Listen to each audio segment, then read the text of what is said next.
Good morning, and thank you for registering for Tracing the Hidden Half, Finding and Documenting Your Female Ancestors. I'm Kate Kisselstein, the Junior Librarian at Central Library's Local History and Genealogy Department. So why did I call this Tracing the Hidden Half? It's because half of our direct ancestors are female, but it can be very difficult to trace them down using traditional sources.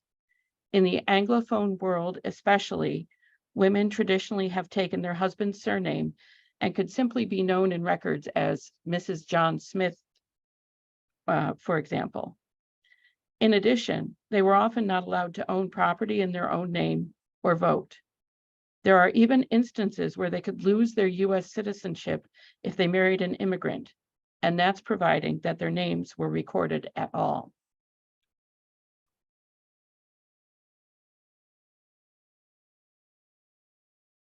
So here's a timeline for you, or at least part of a timeline for you. According to author Mary Beth Norton, under the common law legal law doctrine known as coverture, a married woman in the British North American colonies and later even in the United States had hardly any legal existence apart from her husband. She was considered a femme couverte. Her rights and obligations were subsumed under his. She could not own property, enter into contracts, bring a lawsuit, or earn a salary in her own name. An unmarried woman, a femme sole, on the other hand, had the right to own property and make contracts in her own name.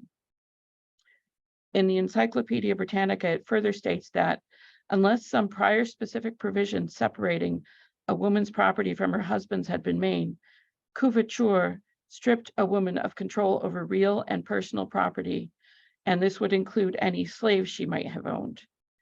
Beginning in 1839 in Mississippi, states began to enact legislation overriding the disabilities associated with coverture. They established the rights of women to enjoy the profits of their labor, to control real and personal property, to be parties to lawsuits and contracts, and to execute wills on their own behalf.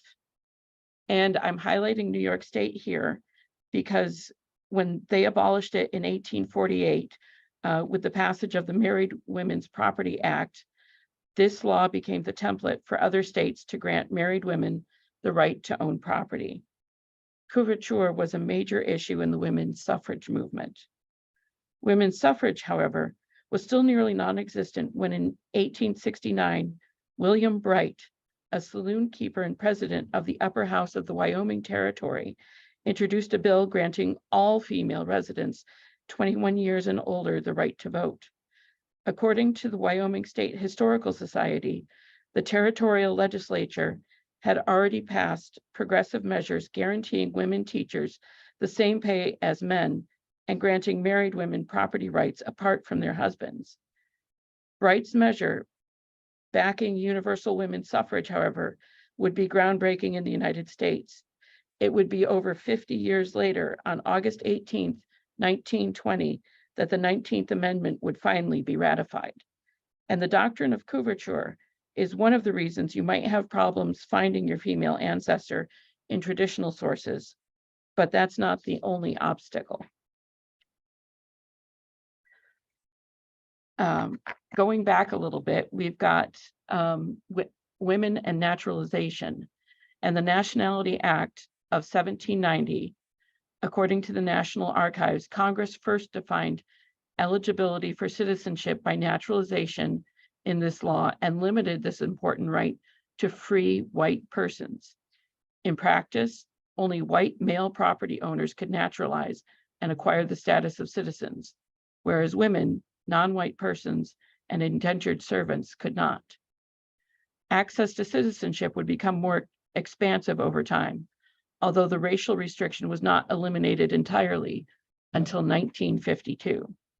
This law produced the legal category of aliens ineligible for citizenship, which largely affected Asian immigrants and limited their rights as non-citizens to key realms of life in the United States, such as property ownership, representation in courts, public employment, and voting. In addition, As early as 1804, the law began to draw distinctions regarding married women in naturalization law. Since that date, and until 1934, when a man filed a declaration of intention to become a citizen, but died prior to naturalization, his widow and minor children were considered as citizens of the United States if they appeared in court and took the oath of allegiance and renunciation. Thus, among naturalization court records, one could find a record of a woman taking the oath, but find no corresponding declaration for her, and perhaps even no petition. The Act of February 10th, 1855, was designed to benefit immigrant women. Under that act, any woman who is now or may hereafter be married to a citizen of the United States and who might herself be lawfully naturalized shall be deemed a citizen. Thus, alien women generally became U.S. citizens by marriage to a U.S. citizen or through an alien husband's naturalization. Now, on March 2nd, 1907, however, Congress mandated that any American woman who marries a foreigner shall take the nationality of her husband. Upon marriage, regardless of where the couple resided, the woman's legal identity morphed into her husband's. Women who had never left their hometown, perhaps even never left their own home, suddenly found themselves ineligible for certain types of employment, as they were required to register as aliens. In addition, if their husband was not eligible to petition for naturalization, neither was she. And the process tended to be a lengthy one. It could take over 5 years. Almost a century after women sought the right to vote, the 19th Amendment was finally ratified. This caused some politicians to look at the Expatriation Act in a new light.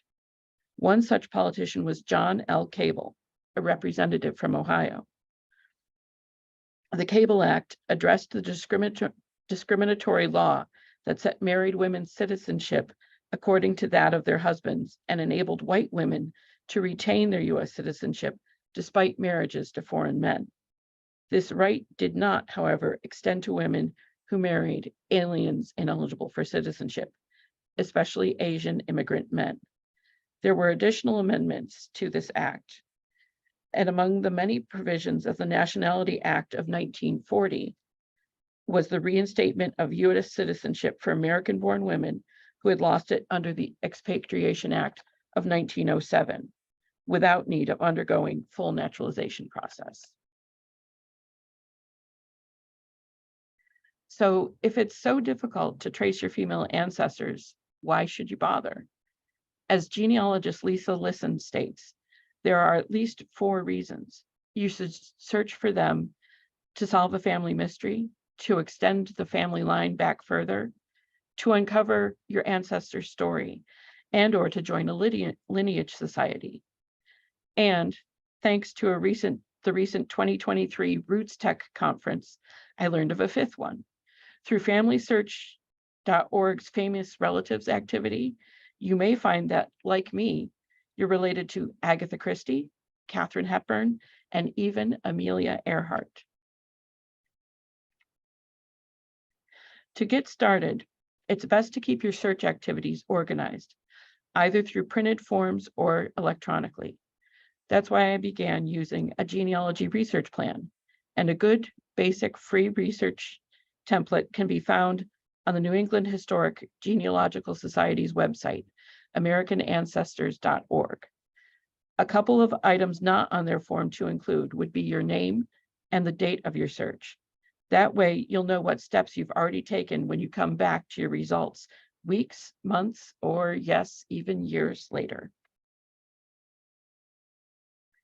So some places that you can search for records for your female ancestors include Central Library's Local History and Genealogy Department, which is a Family Search affiliate library, or your own local public library. It's also key to check libraries that are local to where your ancestor lived and or worked. Some centralized genealogy centers, aside from the Family History Library in Salt Lake City, Utah, are the Allen County Public Library's Genealogy Center in Fort Wayne, Indiana, and the Midwest Genealogy Center in Independence, Missouri. It should almost go without saying but check with your local genealogical societies and historical societies to see what records they might have, as well as any connections they might help you make to partner societies or libraries in the areas where your ancestor lived. Learning the history of the area where your ancestor lived can help put things into context, as well as alert you to any potential events or people that she may be connected with. Archives can be another great resource, keeping in mind that not everything has been digitized or indexed, but family papers can be donated to all sorts of places. For example, I found a compilation of church records for Oneida County, New York, that only exists in the Archives of Michigan. There are so many people and places you can go to in order to search your female ancestor. You never know where your next clue might come from. Central's Local History and Genealogy Department and other libraries hold copies of family genealogies and histories, both in printed and manuscript formats. Don't forget to check for ladies' aid societies and other women's auxiliary groups. Stores also used to keep customer account books that would keep track of monthly transactions by the account holder's family members, which could include daughters and wives. Other underutilized sources are newspaper recipe columns, church and community cookbooks, and yes, even some quilts can hold clues to your female ancestor. One of the genealogical proof standards requires your search to be exhaustive, which is why it's important to look both online and offline. On digitized book websites, you may find scanned copies of older out-of-print sources such as local histories and city directories, those church and community cookbooks, religious organization membership histories, and much more. As for digitized newspaper sites, in addition to birth, marriage, and death announcements, you may find your ancestor listed in the society pages, the Facebook of their day. While there are advantages to searching online, be aware of disadvantages too, such as keywords may be missed due to issues with legibility or lower resolution scans or damage to the original item. Full text and access may be behind a paywall, and not everything is going to be fully digitized. I'm sure at least some of you may have run into results on Ancestry that can show you the record, but not the image. And it's when you see the little small icon that looks like a blank index card. To get full details of the record, then, you need to consult the non-digital version of the record, which luckily I found Central Library's Local History and Genealogy Department holds a lot of those print resources. Although there are numerous sites for digitized materials, these 4 sites are some of the musts that have been recommended by professional genealogists. The Family Search Digital Library is in the process of digitizing the Family Search book collection, as well as those of 12 additional partners, including Onondaga County Public Libraries. Google Books contain over 40 million scanned books and periodicals, including some from Harvard University. While they are no longer actively digitizing themselves, they do accept digitized content from partners. HathiTrust Digital Library contains titles from Google Books and the Internet Archive, as well as those from their academic partners based in the US, Canada, and Europe. You may have access through a student or alumni account, or through one of their guest account options. And the Internet Archive is continually growing.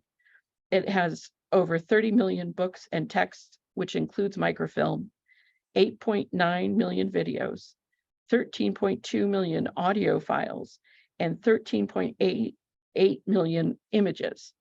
It's also the home of the Wayback Machine, which you may have heard of, and it allows you to search archived web pages, and there are over 580 billion web pages and counting. This information comes from around the globe, not just here in the US.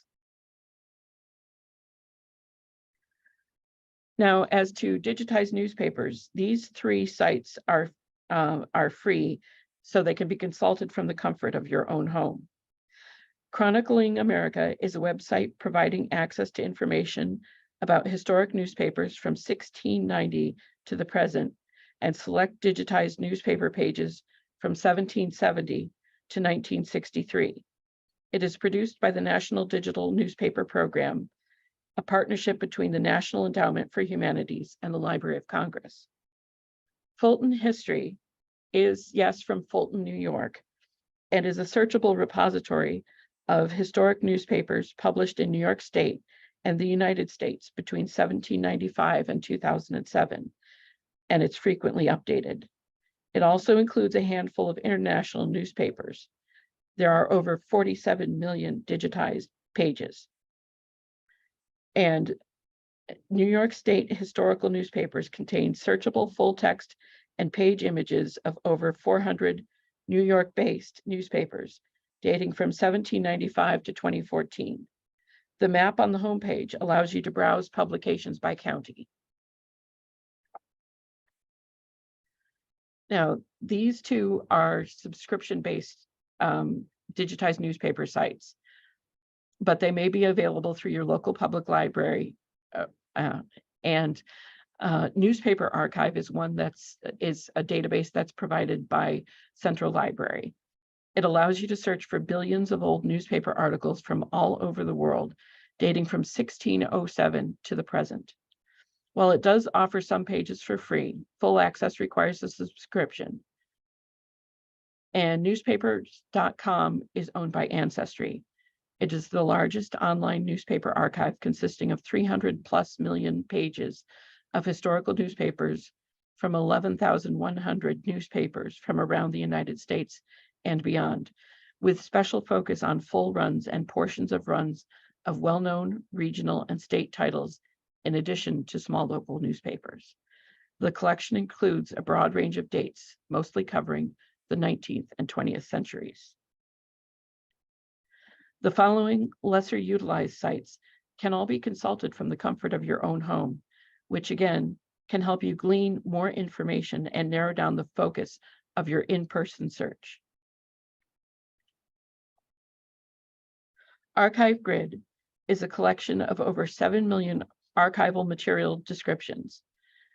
It provides access to detailed archival collection descriptions such as documents, personal papers, family histories, and other archival materials held by thousands of libraries, museums, historical societies, and archives.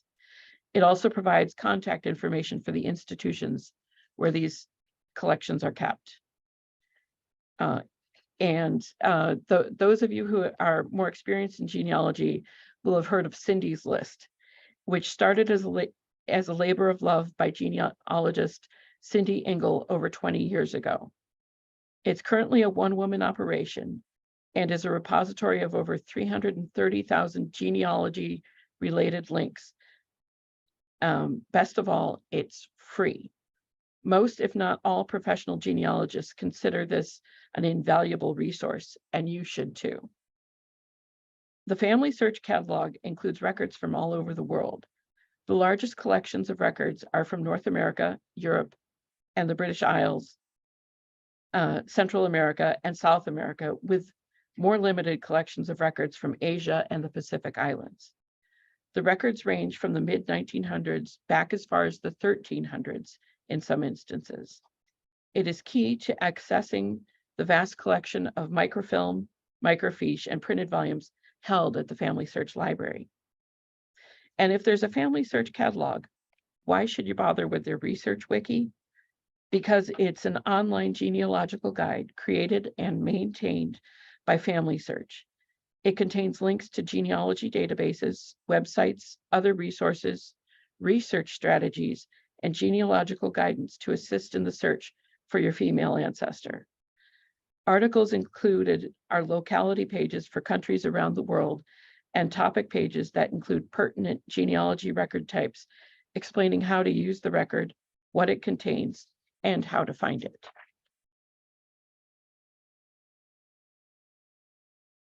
Just a few more sites, and then we'll get to the case study.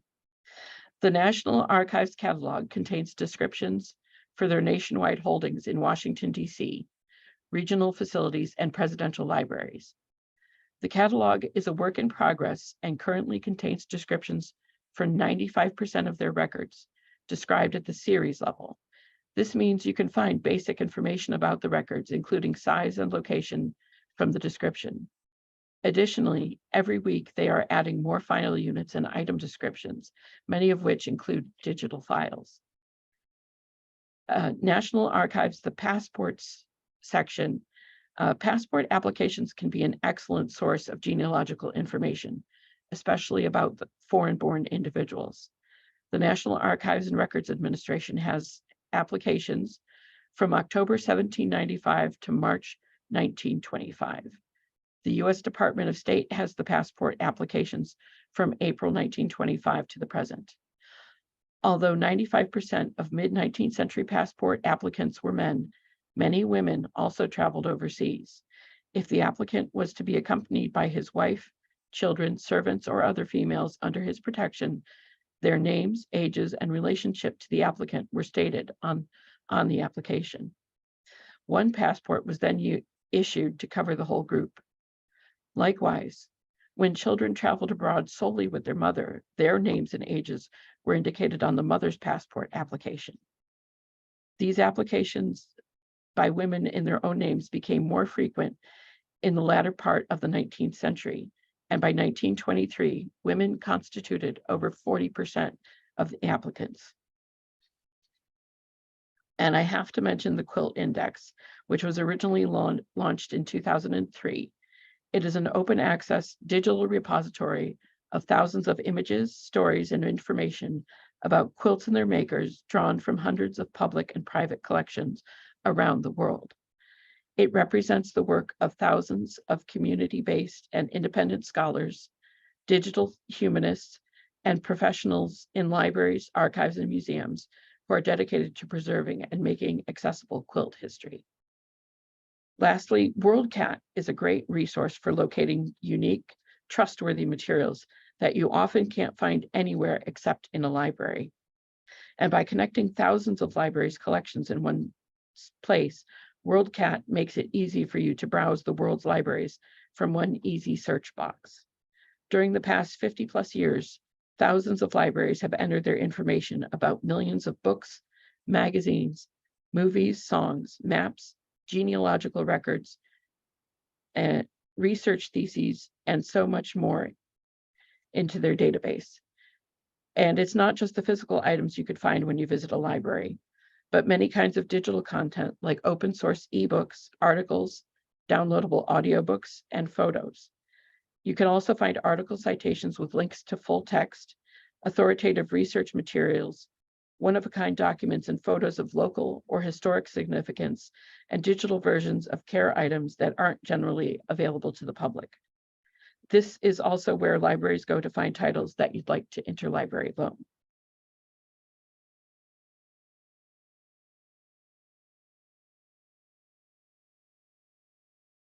Now to the heart of the presentation.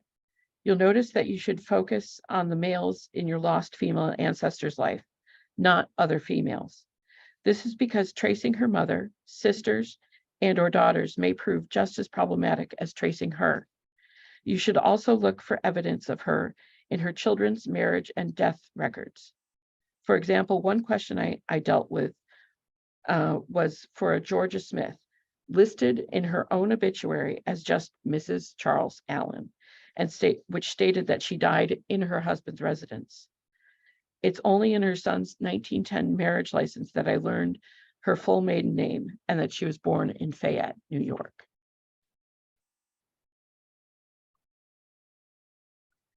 Here is a personal case study, a brick wall that I've run into, that of one of my maternal 3x great-grandmothers, Charlotte Robinson.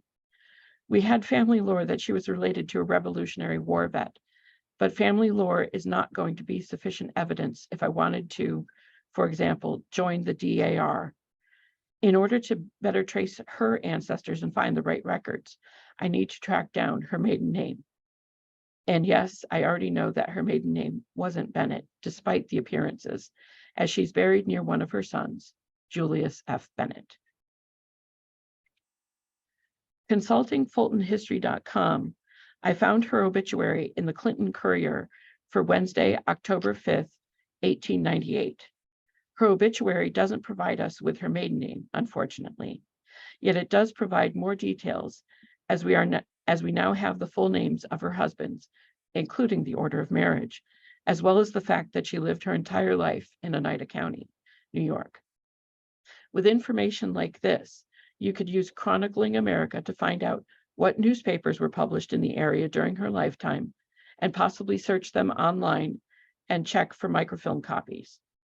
You could check the Family Search Research Wiki to see what documents might be available for Oneida County and if there are any for the town she lived in. She may have been part of an auxiliary or other women's group, or contributed recipes to a community cookbook, or helped sew a quilt. The next steps are to search for marriage records or notices, which means not just searching digitized newspapers, but also the Family Research Wiki and WorldCat to see what church and or court records might be available for Oneida County, New York. After checking to see what church records might be available on the Family Search Research Wiki and striking out with digital records there, I used their link to search WorldCat. And a tip is that clicking the link from Family Search's Research Wiki will pre-populate the search for the related subject terms you need to uncover the records. The results there showed me that several print options were held right here at Central Library.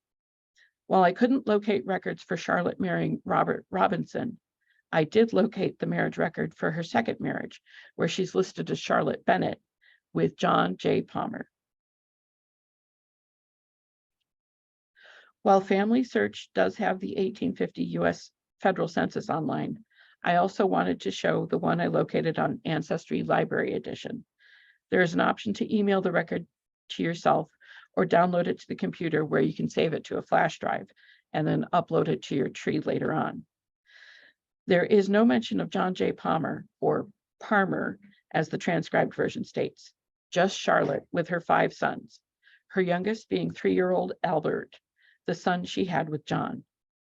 Thanks to the Family Search Research Wiki, I know that there was an 1850 U.S. mortality census, which included deaths between June 1849 and May 1850, where I found that John was a married shoemaker who died of consumption in July 1849 in Kirkland, Oneida County, New York.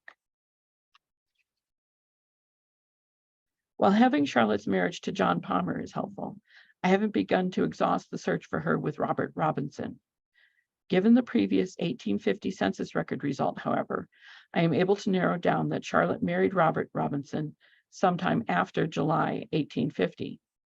Searching for a marriage notice on Fulton History, though, I find a different kind of record. Charlotte is mentioned with Robert Robinson in an Oneida County Supreme Court case, which was reported in 1856. The estate in question belonged to one William Griffin, but no matter how likely, I can't be certain that Charlotte is a direct relation to William.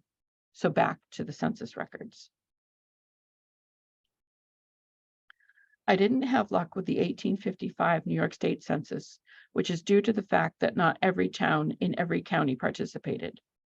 I do have some luck with the 1860 U.S. Federal Census, however. I know these are the right Robert and Charlotte, as Julius Bennett and Albert Palmer are both enumerated in the same family number. I'm still not having much luck tracking down when they got married or in learning about Charlotte's ancestry.